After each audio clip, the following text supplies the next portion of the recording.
The film starts in Paris in 2013, where the authorities are trying to manage District 13, famous for its high levels of crime and drug dealing.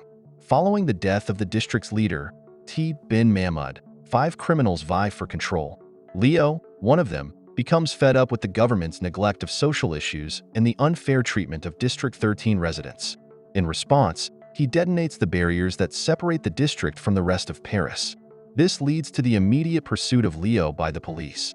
Using his parkour abilities, Leo evades capture and seeks safety with the African gang led by MCO. Upon witnessing Leo being chased, MCO orders his men to fend off the approaching police and implores Leo to cease demolishing the walls. MCO believes that the walls shield them from government monitoring and facilitate their illicit operations. In contrast, Leo holds the view that District 13 is a location that should be eradicated by the government. At the same time, in District 13, people are observed hiding drugs inside watermelons that look like fruit to get them past security guards. They put the watermelons on a delivery truck and take them out of the district. When they arrive, they take the watermelons off the truck, showing the secret drug packages. In a nightclub, a guy informs his superior, Wu, about the drug scheme while Wu is having fun with women. Wu tells the women to go, except for one who is Leo's partner and an undercover police captain named Damien Tommaso. Damien swiftly takes out his weapon, overpowers Wu, and restrains him. He then disables all individuals linked to the drug operation. After gaining control over Wu and his team, Damien instructs his crew to surprise attack within the nightclub, creating chaos among the guests. The guards close the entry with a metal gate, but Damien's squad is ready. They employ a hook to unlock the gate and get in, wrapping up a lengthy covert operation. In Wu's chamber, Damien comes across a hidden opening beneath Wu's seat. When Wu declines to disclose the code to unlock it, Damien triggers the hole, detaining the unconscious drug traffickers within it with the assistance of other law enforcement officials.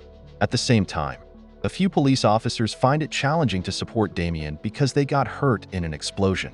Meanwhile, Damien faces difficulty trying to place the stolen Van Gogh artwork into the gap for another police squad to recover. Concurrently, Damien is encircled by Wu's followers, compelling him to safeguard the painting while confronting them. Damien exits the chamber and avoids assaults from Wu's accomplices by entering the kitchen of the nightclub, where illicit drugs are kept.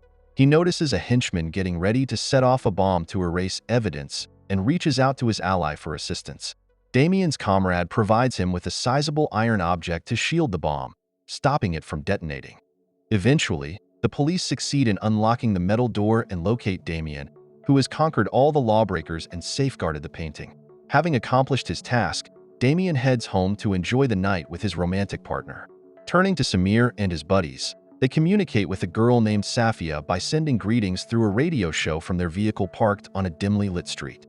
Meanwhile, Safia and her pal Sonia tune into the radio program from their car parked close to the park, which is not too far from Samir's spot. Before long, 2 police officers carry out an inspection on Safia and Sonia. Concurrently, dishonest government operatives from the Bureau of Internal State Security, under the command of Roland, arrive in the park vicinity and obliterate surveillance cameras. Subsequently, they instruct Safia and her companion to depart promptly. Samir and his pals, feeling suspicious about Roland's crew, secretly film them, including the moment they shoot and murder the police officers inside the vehicle and load it onto a truck. Roland and his partners transport the police car to District 13 and abandon it in front of a criminal's main office. They purposely shoot towards the headquarters to make the criminals believe the police were behind the act. The criminals respond by firing at the police vehicle, unaware that they are being recorded by Roland's colleague. Leo, who hears the gunfire while working out, spots Roland's car with a camouflaged license plate exiting District 13 from the rooftop. The next day, Pascal's DSA troops apprehend Damien on suspicion of having illicit substances discovered in the kitchen. Damien understands that it was a setup, but he couldn't avoid falling into the trap due to the unexpected nature of the ambush. At the same time, President Philip views a video of the gangsters' assault in District 13 given by Roland. Police General Aubert contends that the gangsters wouldn't have launched an attack without a motive. Philip then instructs Damien to deal with the situation, but with Damien in custody, Aubert proposes Walter Gassman, the DS leader, as an alternative. Philip directs Walter to resolve the situation within 48 hours while he attends a confidential state gathering. Walter commands his team to share the video online. Soon after, the video spreads like wildfire and makes its way onto numerous news outlets. This prompts a border checkpoint police officer to lose his temper and fatally shoot a member of the District 13 gang in custody, intensifying the already high tensions. As Damien is escorted to a cell, he overpowers two officers and sends a distress message to Leo for assistance. Meanwhile, Walter instructs his troops to track down Samir and his companions who captured footage of Roland's activities.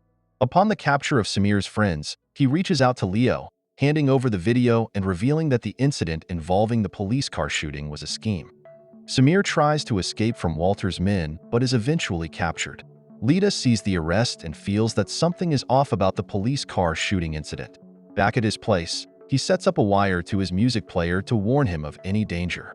Leo then reviews the video given by Samir and listens to Damien's message, all while Dennis's group gets closer, leading him to run when he learns of their approach. When Walter realizes this, he becomes enraged at the unsuccessful apprehension. On the other hand, Malco seeks vengeance for his men's deaths by destroying the border police post in District 13 with a bazooka. Soon after, at the police station, Leo turns himself into the authorities after purposely getting into a scuffle with the police officers there to get arrested. While being escorted to his cell, Leo tricked the police officers by unlocking his handcuffs and making his way through the ceiling to meet Damien. Together, they fought off the officers surrounding them and disrupted the elevator system, using the cables to climb to the upper floor. Meanwhile, at the presidential palace, Philip called off his meeting due to the rioting in District 13 following the circulation of the video depicting the police car shooting, fearing it could spark a civil conflict. Walter proposed evacuating the district within 12 hours and demolishing it to ease tensions. He also urged Philip to reconstruct District 13 for the middle class, creating numerous job opportunities. Philip hesitated, placing importance on freedom and fairness, but eventually consented to relocating the residents, even though he hadn't made a decision about destroying the district just yet. In the meantime, Leo and Damien sought refuge in the air vents of the police station to avoid being caught. Damien shared the details of his capture, and Leo suspected that dishonest government figures were targeting upright police officers like Damien.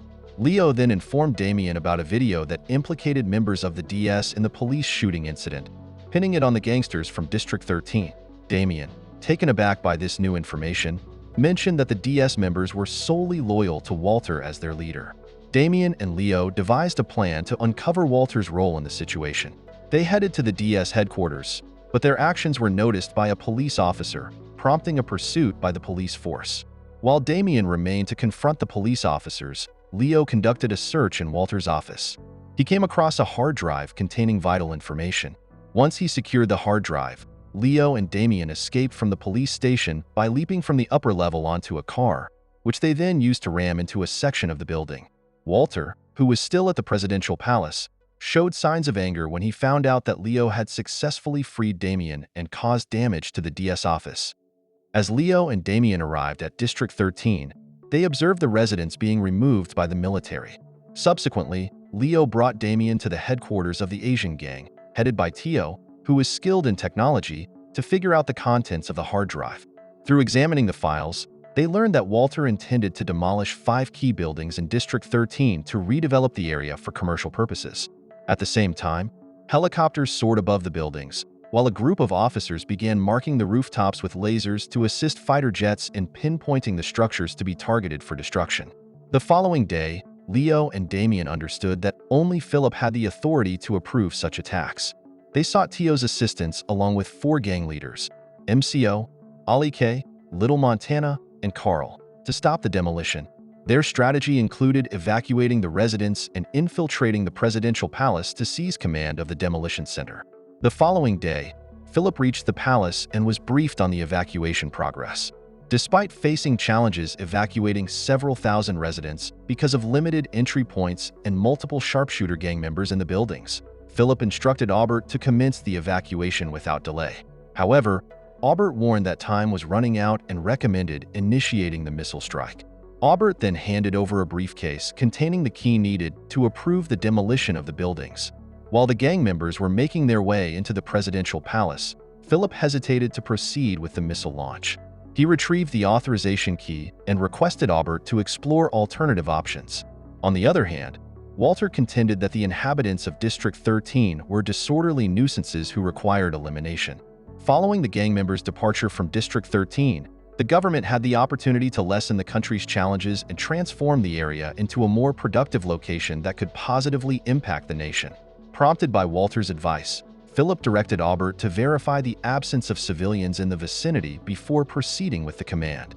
Simultaneously, downstairs, the gangsters overpowered the security personnel, rendering Roland ineffective in restraining them due to their advanced fighting abilities. Conversely, Aubert reassured Philip that all civilians had been relocated, enabling Philip to make preparations for the missile launch.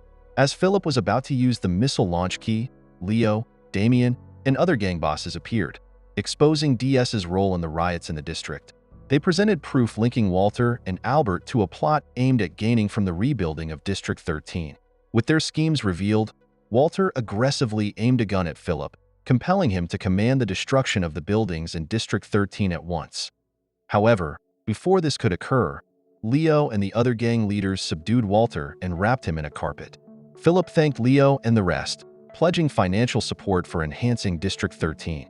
Nonetheless, Leo proposed a complete demolition and reconstruction of the district to enhance living standards and create more employment prospects. Philip approved the idea and appointed Damien to oversee the appropriate utilization of the funds. The gang bosses endorsed the plan, leading Philip to initiate the missile strikes. Ultimately, Philip and the gang members unwound together in the president's meeting room, enjoying cigars. Don't forget to subscribe and turn on the notification bell if you want to watch more videos like this. Thank you for watching and see you again soon. Take care.